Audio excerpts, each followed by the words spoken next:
La RFID, qui signifie aussi la radio-identification ou en anglais Radio Frequency Identification.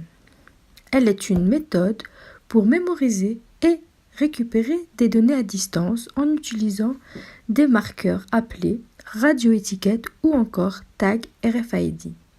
Ces tags peuvent être actifs et donc utilisés à très longue distance ou encore passifs et utilisés à courte et à moyenne distance. Cette technologie permet une communication entre l'objet et le détecteur sans visibilité grâce au tag RFID. Celui-ci, composé d'une puce électronique et d'une antenne qui reçoit le signal radio émis par le lecteur, lui aussi équipé d'une technologie RFID. Les composants permettent à la fois de lire et de répondre aux signaux. Sachez que tous les jours nous utilisons des produits RFID sans le savoir, à travers des cartes de transport, des étiquettes anti-vol dans les magasins, des badges de sécurité ou plus récemment des clés sans contact pour les voitures. Cette technologie a pour avantage de faire gagner du temps aux usagers et de permettre une lecture rapide des données. La RFID se développe sous différents supports qui sont la carte et le badge qui permettent l'identification des personnes, le paiement sans contact, le contrôle d'accès en entreprise, le transport et les cartes de fidélité.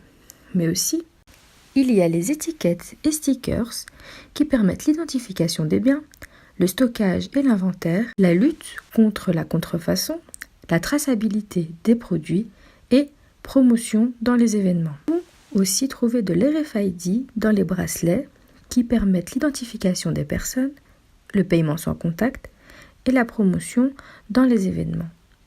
L'RFID peut aussi être dans les porte-clés et tags RFID qui, eux, permettent l'accès à des résidences, locaux et parkings ou des badges d'accès en entreprise. Et pour finir, on peut aussi trouver les RFID sur les puces sous-cutanées et celui-ci permet l'identification des animaux. Êtes-vous prêt pour le petit moment culture? Saviez-vous que le RFID n'est pas une technologie nouvelle? Elle est apparue pour la première fois durant la Seconde Guerre mondiale pour identifier les avions qui étaient dans l'espace aérien britannique. Et aujourd'hui, le contrôle du trafic aérien est basé sur ce même principe. Jusqu'aux années 70, l'utilisation de la RFID reste aussi confidentielle. Elle est principalement utilisée pour l'armée pour contrôler l'accès aux sites sensibles comme le nucléaire. Dans les années 80 et 90, le RFID se répand peu à peu dans le civil pour l'identification du bétail ou encore dans les chaînes de fabrication de construction automobile, jusqu'à connaître un véritable essor dans les années 2000. Et aujourd'hui, on trouve les technologies RFID dans la plupart des secteurs industriels. Mais comment mettre en place une technologie RFID? Eh bien, avec le NFC, qui est une extension de la RFID, il est l'un des aspects les plus connus et utilisés. Aujourd'hui, n'importe qui peut l'utiliser, la preuve et l'explication en images. Salut à tous, c'est Janvier. Je vais vous montrer comment lancer une page web grâce à un tag NFC. Donc voici le tag. Et on va le lancer au survol de ce tag avec ce mobile. On va utiliser l'application TagWriter. Donc, quand vous arrivez sur TagWriter, alors normalement, voilà, on arrive sur cette page-là. Vous sélectionnez la deuxième option, Crash, Write and Store. Vous faites New. Vous allez descendre jusqu'en bas à URI, ici. C'est là où vous allez pouvoir ajouter une adresse web. Donc ici, moi je l'ai déjà configuré, donc il faut faire http et votre URL. Ici, c'est une URL d'une page de programme TV optimisée pour mobile. Comme ça, chaque fois que mon téléphone survolera le tag, il lancera le programme TV. Je fais Next. Je fais Next. Maintenant que c'est bon, il faut enregistrer ça au niveau du tag.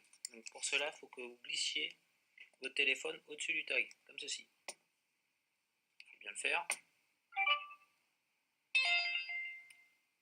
Et voilà, il y a écrit Store Successful ici. Donc ça s'est bien passé. Donc maintenant, je peux quitter l'application.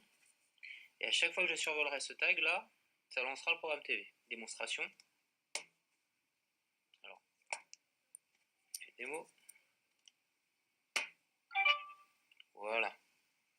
Donc j'ai bien mon programme TV du jour. Et je peux le faire à volonté. À chaque fois, ça fait la même action, le programme TV, grâce au tag que j'ai défini.